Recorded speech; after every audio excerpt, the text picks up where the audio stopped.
우리 코비드 19 때문에 참 여러모로 삶이 힘들고 어려운데도 불구하고 매일마다 또 주님 전에 나와서 예배드리는 여러분들, 또 온라인으로 예배드리는 모든 분들 예수 이름으로 축복합니다. 여러분들이 아침에 주님 앞에 나온 때는 분명한 이유가 있는 줄 믿습니다. 여러분들 기도하는 제목들이 어떤 것들이 있을까요? 한번 생각해 보세요. 내가 매일매일 주님 앞에 나와 부르짖는 기도 제목이 무엇인가? 물론 교회를 위해서, 목회자들을 위해서 기도하시는 줄 믿습니다. 또 선교지를 위해서, 선교사님들을 위해서, 자녀들을 위해서, 또 내 가진 어려움을 주님 앞에 내려놓기 위해서 도움을 청하고자, 도움을 받고자, 또 힘들고 어려운 일들이 있어서 주님 앞에 그 모든 짐들을 내려놓고 주님 앞에 나오기를 원하는 줄 믿습니다. 근데 여러분, 매일 이렇게 주님 앞에 나와서 예배할 때 어떠세요? 기쁘신가요? 예배드리고 기도하고 집에 돌아가실 때 마음이 평안하신가요? 즐거우신가요? 아멘. 우리가 주님을 찾는 이유는 여러 가지가 있겠죠. 그러나 주의 이름을 높이고 주님을 경배하고 주님을 위해서, 그것이 우리에게 참 이유가 되어야 될 줄 믿습니다. 물론 우리의 일용할 양식을 구하고 우리의 어려움들을 구하고 주님께 도움을 구하고 맞습니다. 그러나 우리의 예배의 중심은 예수 그리스도, 주님께 영광이 되어야 될 줄 믿습니다. 그래서 우리가 주님 앞에 나올 때 정말 매일매일마다 예배할 때 우리 안에 주님께서 주시는 그 기쁨이 차고 넘치기를 예수 이름으로 축복합니다. 오늘 본문 말씀에서요, 사도 바울은 우리에게 이렇게 말씀합니다. 주 안에서 항상 기뻐하라. 내가 다시 말하노니 기뻐하라. 정말 여러분의 삶 속에 이런 기쁨이 있습니까? 혹시라도 이런 샘솟는 기쁨이 내 안에 없다면 어떤 이유에서일까요? 나의 삶의 어떤 부분들이, 어떤 것들이 주님께서 나에게 주신 이 기쁨을 갉아먹고 있는 것일까요? 재정적인 문제가 있을 수도 있습니다. 관계 속에서 어려움이 있을 수도 있습니다. 혹은 질병으로, 연약함 때문에, 자녀 때문에 여러 가지 많은 문제들이 있을 수 있습니다. 내가 오늘 기쁘지 못한 이유를 찾자면 한도 끝도 없습니다. 너무나도 그 기쁨을 뺏어가는 것들이 많지만 사도 바울은요, 오늘 우리에게 말씀합니다. 항상 기뻐하라. 우리가 너무나도 잘 아는 말씀 아닙니까? 빌립보서도 그렇고 계속 서신에서 사도 바울은 기뻐하라라고 말씀하고 있습니다. 만약 사도 바울이요, 다윗 왕 같은 사람이었다면, 솔로몬 왕 같은 사람이었다면 그 사람들이 항상 기뻐하라, 내가 다시 말하노니 기뻐하라라고 말씀했다면 그 말씀을 읽는 우리들의 마음은 오늘 어땠을까요? 그렇지, 기뻐해야지, 그런 생각이 들까요? 아니면 야, 당신은 왕이니까, 모든 사람들이 원하는 권력과 재물과 부귀와 명화를 다 가진 사람이니까 기뻐할 수 있었겠지 라고 생각하진 않을까요? 항상 기뻐하라라고 외치는 사도 바울의 말씀을 들으면서, 읽으면서 우리는 어떤 생각을 합니까? 때때로 그런 생각 들지 않습니까? 아, 내가 좀만 더 부자였으면 기뻐할 텐데, 행복할 텐데, 내가 좀 더 건강하면 좀 행복할 텐데, 우리 자녀들이 좋은 대학을 나오고 좋은 직장을 가지고 좀 더 승진하고 그랬으면 좀 더 기쁠 텐데. 때로는요, 우리가 기뻐하지 못하는 이유를 이런 환경적인 요소에서 찾을 때가 있습니다. 그러나요, 여러분, 내가 이 세상의 모든 것을 가진다 한들 항상 행복할 수 있을까요? 돈을 좀 더 가지면 좋겠는데, 그럼 행복할 것 같은데, 그거밖에 문제가 없는데, 그런데 얼마큼을 가져야 행복할까요, 여러분? 좀 더 건강하면 행복할 수 있는데, 근데 어떻게, 얼마나 건강해야 행복할 수 있을까요? 더 욕심나지 않겠습니까? 인간의 삶 속에서, 생활 속에서, 세상 가운데 우리의 소유에 관한 것은요, 한도 끝도 없습니다. 그렇지 않습니까? 돈 많은 사람만 행복하다면 웬만한 사람들은 불행하죠. 정말 건강한 사람들만 행복하다면 병원에 있는 많은 사람들은 불행한 삶입니다. 사소한 이런저런 많은 일들이 우리 삶 가운데 있는데 이런 이유 때문에 저런 이유 때문에 나는 행복하지 않아, 기뻐할 수 없어 라고 얘기를 한다면 아마 이 세상에 행복할 수 있는 사람은 많이 되지 않을 겁니다.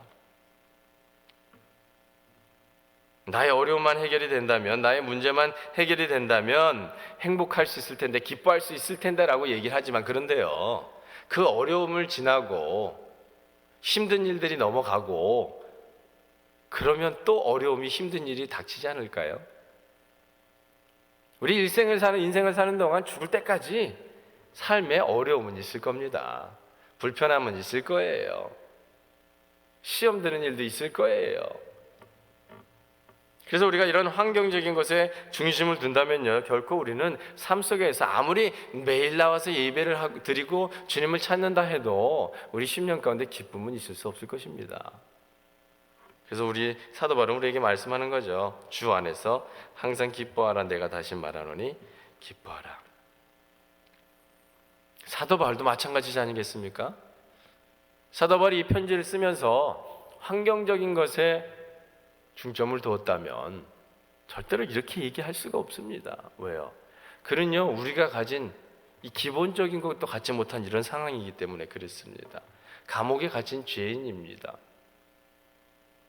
우리는 더 맛있는 것, 그것을 먹기 위해서 그것을 찾아가고 그것을 생각하고 연구하고, 그런데요, 사도 바울은 삶의 가장 기본적인 의식주도 해결되지 않는 그런 상황이었다라는 겁니다. 뭐 부자건 간에 가난한 사람이건 간에 최소한 캐나다에 사는 사람이라면 일반적으로 내 집은 아닐지라도 렌트를 하더라도 지붕이 있고요, 집이 있고요, 침대가 있고요, 이불이 있고요. 그런데 사도 바울은 어떻습니까? 그런 눅눅한 지하 감옥에서요, 침대는커녕 따뜻한 이불도 없었을 겁니다. 그리고 우리가 누리는 코비드 19 때문에 우리가 좀 자유함이 좀 불편해지긴 했어요. 그러나 이 또한 그는 가지지 못했습니다. 그냥 우리가 밥 먹듯이 그는 굶었을 것입니다. 제대로 대우도 못 받고 얼마나 고통스럽고 힘들고 어려운 상황이었겠습니까? 그런데요, 사도 바울은요, 우리에게 항상 기뻐하라. 내가 너에게 다시 말하느니 기뻐하라라고 말씀합니다. 아니, 아무것도 안 가진 사람이, 갖지 못한 사람이, 기본적인 것도 갖지 못한 사람이, 권리도 보장받지 못하는 사람이 그 감옥에서, 그 어두컴컴한 감옥 속에서 우리에게 자유를 누리고 모든 것을 만끽하는 성도들에게 얘기하고 있는 겁니다. 항상 기뻐하라. 근데요, 사도 바울은 말만 한 게 아니잖아요. 우리가 잘 알잖아요. 사도행전 16장이 어때요? 어린 소녀에게서 귀신을 쫓아주었다고 매를 맞고요, 바울과 실라가 감옥에 던져졌습니다. 얼마나 매를 맞았는지 아마 실신했던 것 같아요. 감옥에 던져지고 눈을 떠보니 밤입니다. 그런데 일어나서 하는 게 뭐예요? 찬양하고 기도하고. 두 사람 잘못한 거 하나도 없잖아요. 하나님의 뜻을 이루기 위해서 복음을 전했습니다. 그런데 그것을 방해하기 때문에 귀신을 쫓았습니다. 자기를 위해서 한 것도 하나도 없고요, 잘못한 것도 하나도 없어요. 그런데 감옥에 던져졌습니다. 그러나 불평하지 않습니다. 일어나자마자, 정신이 들자마자 하는 것이 하나님을 찾는 것입니다. 하나님을 찬양하고 하나님께 기도하는 것입니다. 그러니까 이 모습을 보면서 우리는 그가 우리에게 항상 기뻐하라는 그 말씀이 그냥 말로만 하는 것이 아니었구나, 가짜가 아니었구나라는 것을 보게 되는 거죠. 그는 말과 행동이 일치하는 정말 진정한 믿음의 사람, 하나님의 사람이었습니다. 그런데 놀라운 사건은요, 그 사건을 통해서 그 감옥의 간수와 그 모든 식구들이 구원을 받았다라는 것입니다. 하나님의 사람이 기뻐하고 감사하고 하나님을 찾고 의지하고 예배했더니 그를 통해서 정말 놀라운 구원의 역사가 이루어졌다라는 겁니다, 여러분.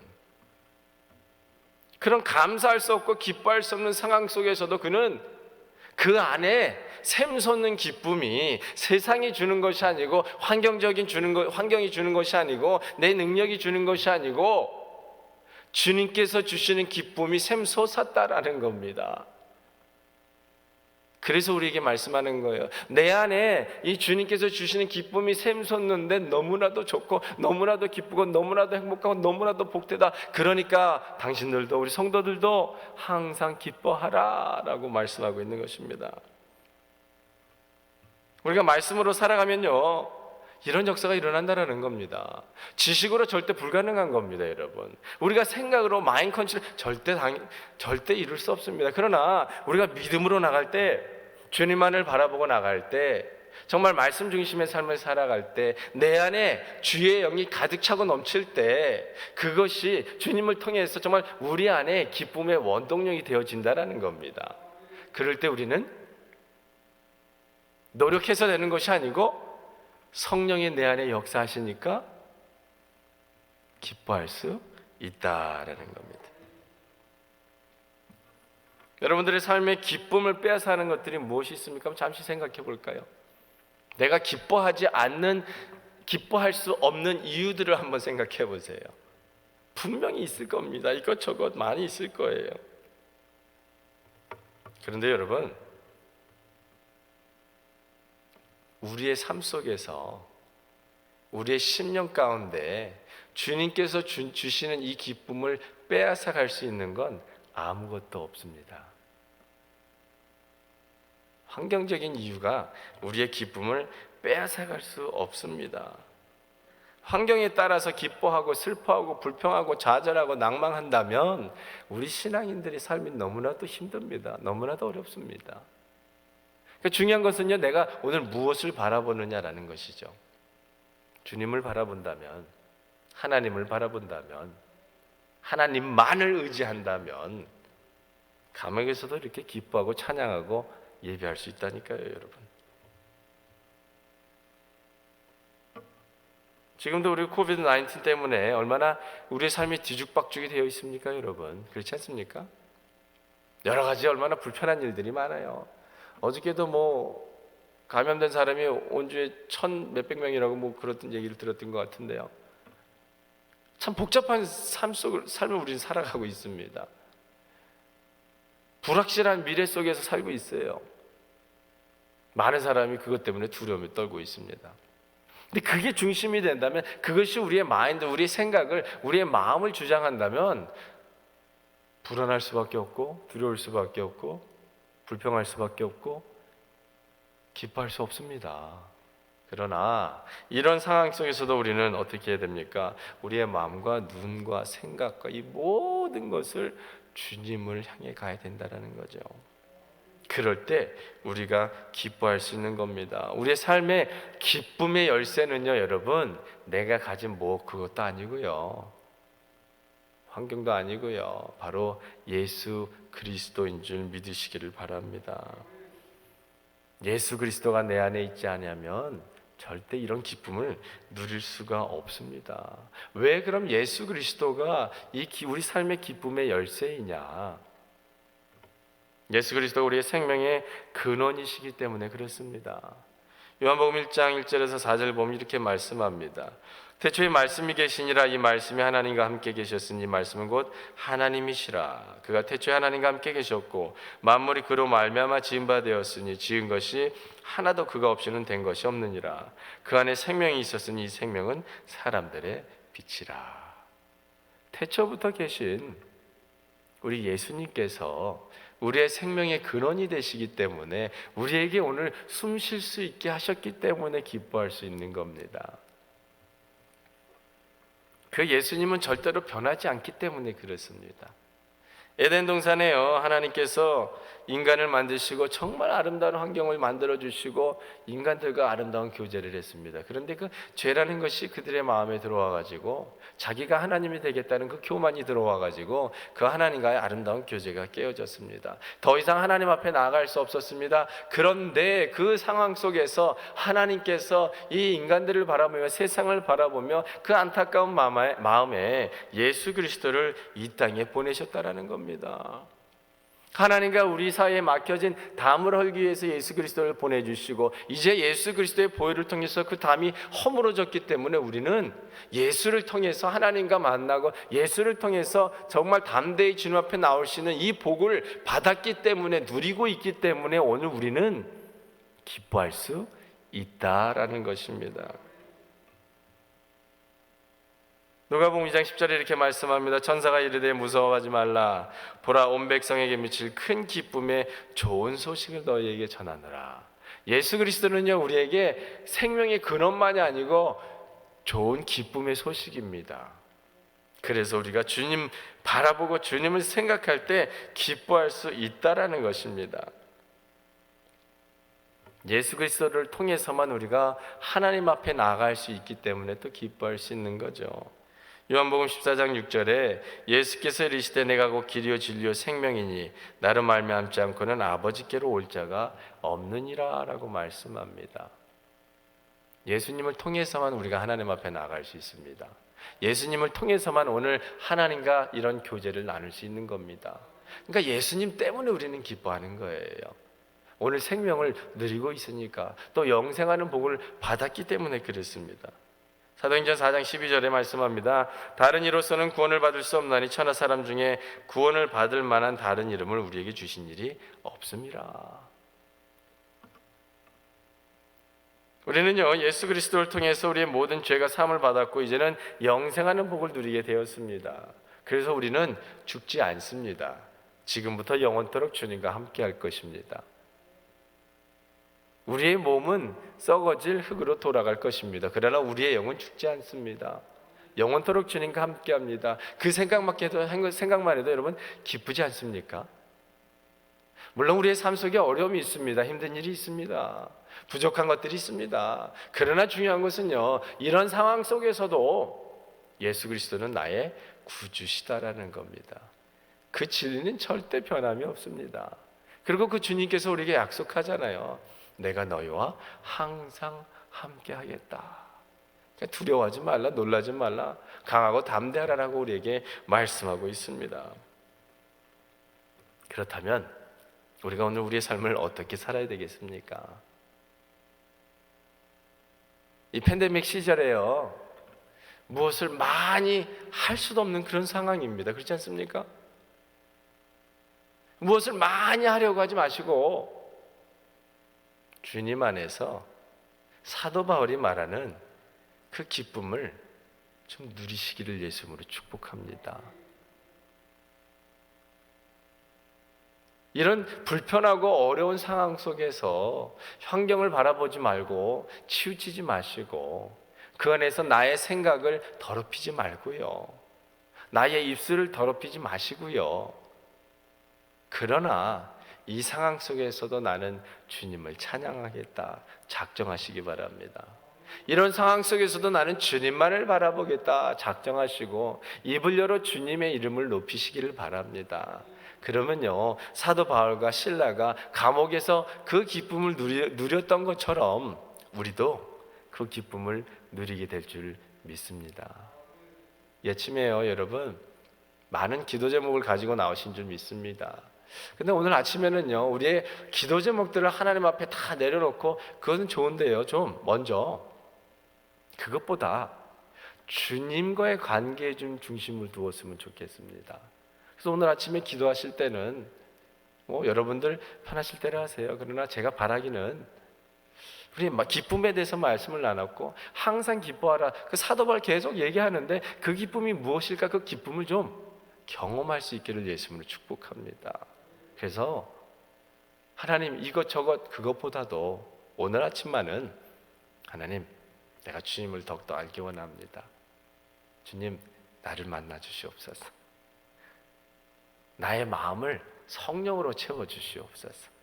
내 생각에 이 모든 것들 잡다한 것들 걱정하고 염려하는 것들 하나님 다 제해 주시고 이제 오늘 지금 이 순간만은 주님만 생각하겠습니다. 주님과 깊은 교제를 나눌 수 있도록 주님 나의 마음을 열어주시고 생각을 주장하여 주시옵소서. 그래서 사도 바울이 말하는 이 기쁨을 그 감옥 속에서 그 침침하고 어두컴컴한 그 괴롭고 힘든 그 속에서도 누렸던 사도 바울의 누렸던 그 기쁨을 나도 좀 누리게 하여 주시옵소서. 그래서 오늘 하루 살아가면서도 어떤 일이 있어도 어떤 불편함이 있고 좀 힘든 일이 있어도 정말 그 기쁨을 놓치지 않게 해주시고 오늘만이 아니고 내 평생 살아가는 동안 주님 안에서 주님께서 주신 이 복을 누리며 날마다 기쁘게 살게 해 주시옵소서. 그 복을 누리고 우리가 기쁘게 살아간다면 여러분 어떨까요? 나 때문에 우리 가정의 식구들이 기뻐하지 않을까요? 내가 기뻐하면요, 주님께서 주시는 그 기쁨이 은혜가 내 안에 차고 넘쳐서 나의 얼굴이 바뀌고 나의 생각이 바뀌고 말과 행동이 정말 기쁨으로 바뀌고 축복으로 바뀐다면 교회 올 때마다 만나는 성도들이 나를 보면서 기뻐하지 않을까요? 정말 우리 성도들이, 교회들이 이렇게 주님께서 주시는 참 기쁨을 진정으로 맛보고 누리며 살아간다면 이 사회가 기뻐지지 않을까요? 그 기쁨의 근원이신 예수 그리스도를 오늘 그분과의 관계를 통해서 사도 바울이 말하는 이 기쁨을 누리시는 복된 시간 또 하루 되시기를 예수의 이름으로 축복합니다. 기도하겠습니다. 하나님 아버지 감사합니다. 시간에 저희들 주님 앞에 나와 주님을 찾고 의지합니다. 그러나 아버지 우리 마음속에 주님 임재하여 주시고 성령의 충만함으로 더하여 주시고 은혜로 더하여 주셔서 정말 환경적인 것이 아니라 환경에 치우치지 아니하고 또 이 어려운 우리의 가진 문제들에 치우치지 아니하고 중심을 두지 아니하고 오직 예수 그리스도를 바라보며 주님 안에서 참 기쁨을 누리게 하여 주시옵소서. 사도 바울이 말하는 이 기쁨, 그가 누렸던 그 힘들고 어려운 상황 속에서도 누렸던 참 기쁨을 우리도 누리게 하여 주셔서 항상 기뻐하는 우리들 되게 하여 주시옵소서. 그래서 우리를 통하여 하나님의 은혜와 사랑과 축복이 주위에 있는 많은 이들에게 전하여 지게 하여 주시옵소서. 복의 근원 되게 하여 주시옵소서. 예수 그리스도 이름으로 감사하며 간절히 기도드리옵나이다. 아멘. 이 시간에요 우리 주의 이름 부르고 주님 앞에 간절히 하나님 나의 마음을 주장하여 주시옵소서. 나의 생각을 주장하여 주시옵소서. 내가 가지고 있는 이 모든 걱정과 염려와 미움과 시기와 질투와 이 모든 것들 주님 다 제하여 주시고 이제 주님만을 바라보기 원합니다. 주님과 교제하기 원합니다. 하나님 만나 주시고 이 시간에 위로해 주시고 그 기쁨을 내 안에 가득 채워 주시옵소서. 우리 주의 이름 부르고 기도합니다. 주여 주여 주여. 하나님 아버지